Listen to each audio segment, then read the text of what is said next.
They do have a timeout. Decide not to use it. Curry, way downtown. Bang! Bang! Oh, what a shot from Curry! Hey guys, what's up? Welcome back to the Warriors Hoopcast. Today is an energetic day because the All-Star game was crazy and I want to talk about it. A few pointers before we get started. I have a new mic. Let me know how it's sounding. I'm also playing lo-fi music in the background for no reason. Tell me if that's a good idea or not. And let's get right into it. The celebrity game. The highlight of this was not Alex Tusa winning the MVP. It was Myles Garrett. And his explosive big frame. He was hitting tomahawk dunks casually. He blocked Quavo's shot attempt back to oblivion and he ended the game with a windmill dunk. The dude's jacked like a truck and he can jump that high. That's crazy. Imagine his PRs on his squat and his deadlift. Jeez. Yeah, he was the highlight of this game. And I was glad to see Ranveer Singh, Indian actor. I don't need to explain Ranveer Singh to y'all. Most of my audience is Indian. Yeah, so he was called upon to participate in the celebrity game because he's the ambassador for NBA India. And I'm really happy that happened. I want to see more representation of India in the NBA because I think I speak for a lot of players when I say that we are not represented enough. And the Instagram account of Overtime India is doing a very good job at this. Shout out to them. I tried texting them, telling them I have a podcast, but they don't reply. But that's okay. That's okay. Yeah, so I'm glad Ranveer Singh played, but he had one blooper of a moment where he had to go for a steal, I guess, and he basically tackled the person with the ball. And there were memes across the internet calling it a pro kabaddi crossover. Pretty funny. We got to see him interact with Taco Fall, and make a lot of meme-worthy pictures. And we saw him talking with MGK, Machine Gun Kelly. Yeah, I'm happy. I hope the Indian basketball scene starts booming again. Now, the Rising Stars game. Bain and Halliburton took the clutch challenge, which I predicted. Let's go. That's 1-on-1, 1 out of 1. And Halliburton mostly carried this whole event, except the last shot, which Bain got lucky in. And yeah, the highlight of this event, though, was not them winning. It was Scotty Barnes and Tyrese Maxey, who missed 6 point-blank, wide-open layups. They were supposed to be hook shots, but nobody was hooking the shot. It's named after an iconic shot. You have to try and recreate it, right? Like the Ray Allen one, you're supposed to backpedal your way into the corner and take a 3. Nobody did that. The Reggie Miller one, you're supposed to run towards your right and take fading away to the side 3. Nobody did that. The Dame 3-pointer is supposed to be a sidestep. Nobody did that. It would have added some flair to the event. But I'm just nitpicking over there. But yeah, they missed 6 layups and they talked about how they gave the crowd a good laugh. And Maxey tried to side hug Scotty and he said no, but they ended up doing it anyways. Pretty cute moment. And yeah, it was pretty fun to watch. And in the Clorox game of the 4 coaches, Team Rick Barry took the W and I got this one wrong. So 1 out of 2, I guess. And yeah, that I didn't find it that interesting, so let's move on. Oh yes, Kate Cunningham won MVP. So I'm 1 out of 2 on the predictions. Moving on to the skills challenge. It's all about the Cavaliers in Cleveland and they took the W in this event. That's 2 out of 3 for my predictions. Yeah, from start to finish they were solid and especially the shooting round. Okay, let's start off with the rookies. The rookies started off with the Damian Lillard 3. And kept switching between the corner 3 and the mid-range. Good strategy, right? You're saving time and you're taking shots which fall in at a good percentage. Then come the Antetokounmpos and they decide to put in more effort. They start running from the top of the key 3-pointer to the corner 3-pointer. And what sucks is none of them are good shooters. And they kept jacking up these 3-pointers. I think they should have tried mid-range. But moving on, the Cavs. So Evan Mobley and Jarrett Allen, they did their own thing. And Darius Garland came in and stole the goddamn show.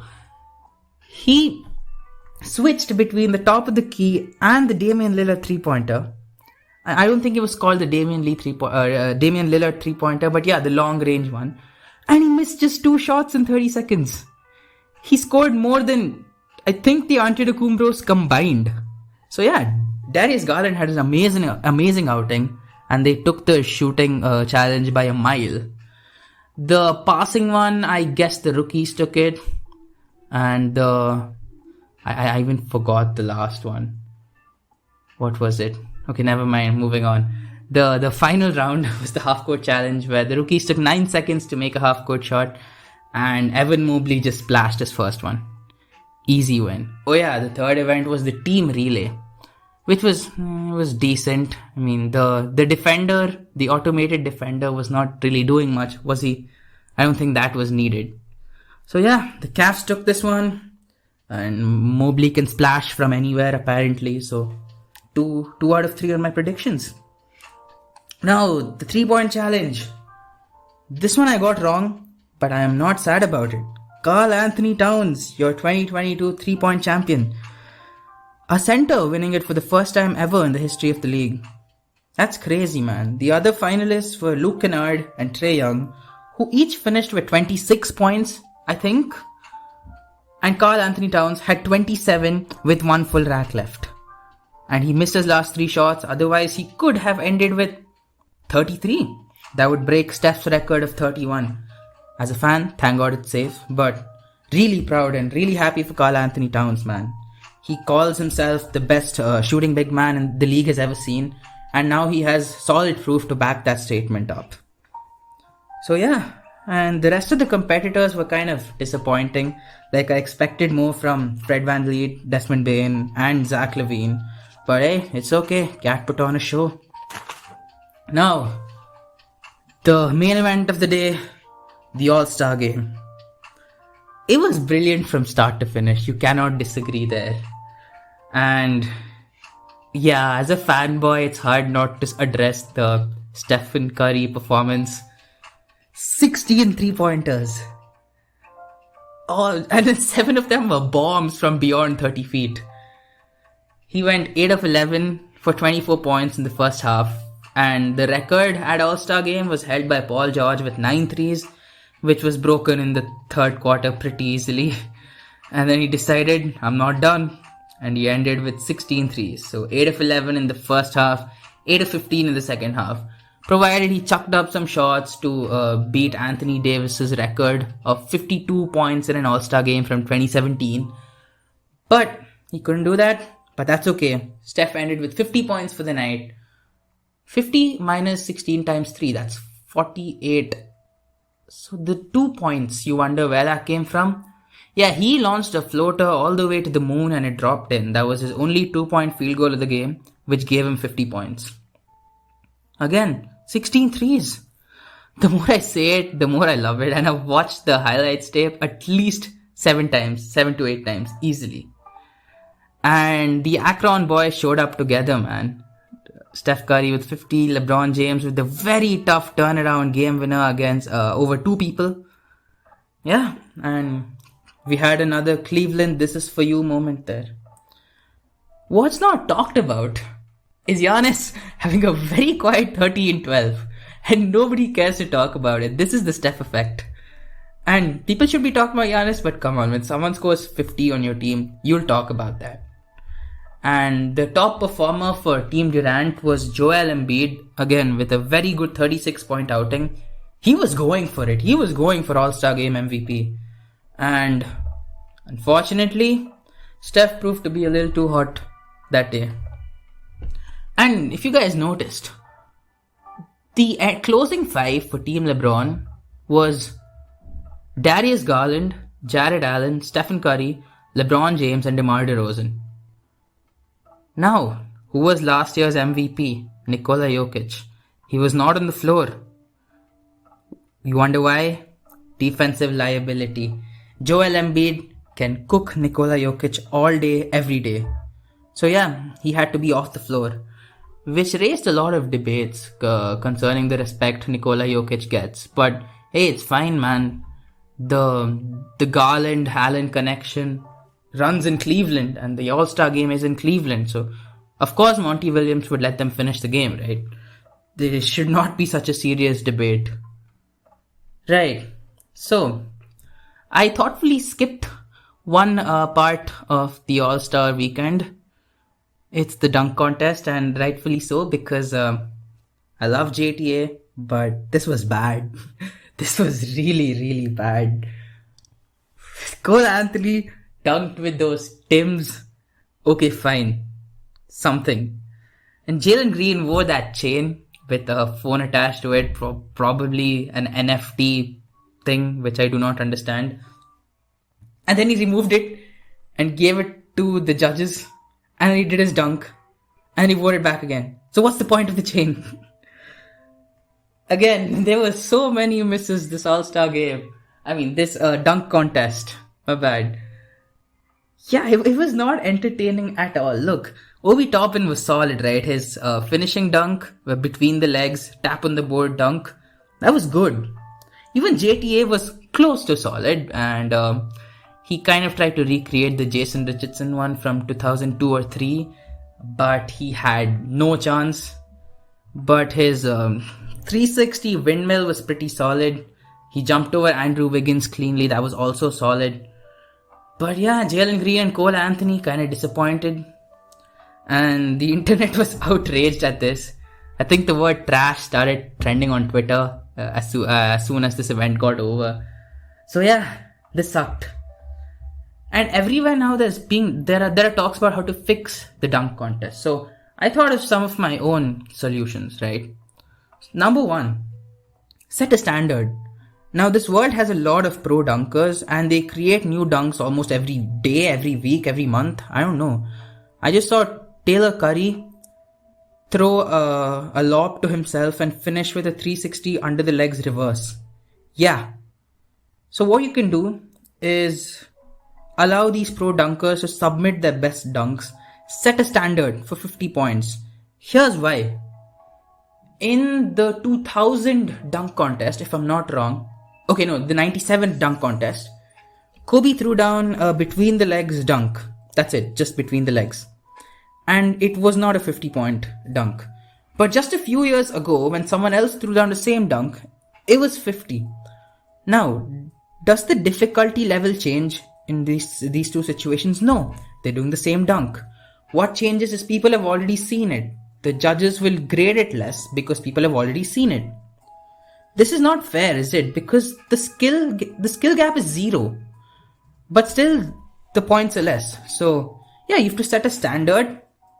That standard is 50 points. Now you can compare the players' dunks according to that standard and grade it. Because if this was followed, no way in hell would Derek Jones Jr. win and take the prize over Aaron Gordon. Just saying. My second solution would be to call in all the all-star snubs. Right, so you can see the trend. Andrew Wiggins was invited to the dunk contest. He said no. Ja Morant was invited. He said no. If all these superstars are not involving themselves in the dunk contest, nobody would want to see it. This is just the truth. So, every year there's a set of very good players who could have been all-stars, but they got snubbed. Like in 2020, here are the snubs. DeMar DeRozan, Jaylen Brown, and Zach LaVine. If you're looking for a good dunk contest, that is it. Yeah, that is it. So call out the all-star snubs, make them participate. Or another idea I ran into in a podcast I listened to was first-time all-stars compulsorily should be made to dunk. Another smart idea. My third idea would be I'll interlink my third and fourth idea. So the third one is intersports, right? So you can bring in someone from the NFL. Like you saw Myles Garrett take off from everywhere on the court. So you can bring in someone like that. You can bring in someone from the EuroLeague. So this crossing may help with the fans liking it because of course some NFL fans will also watch the dunk contest that way. So the best way to do this is something I kind of thought of in the gym today. So it's called a spot system. So you're reserving spots for certain players. So you can bring in 1 or 2 NFL players, that's 2 spots done. You can bring in the normal 3 NBA players, 3 or 4, so that's a maximum of 6 spots done. You can bring in the G League Dunk Champ, that's 7 spots. And here's how the last one works. Every pro dunker or even fan from across the world can send in submissions of them doing their best dunk, and one can be picked as the winner. So you might get to see a Hamilton Jr. or a Jonathan Clark or a Jordan Kilgannon, Isaiah Rivera. You might get to see them in one of these dunk contests, which will be very exciting because these guys, they're professionals. They're professional dunkers. They train every day for this. This will make the dunk contest much more exciting.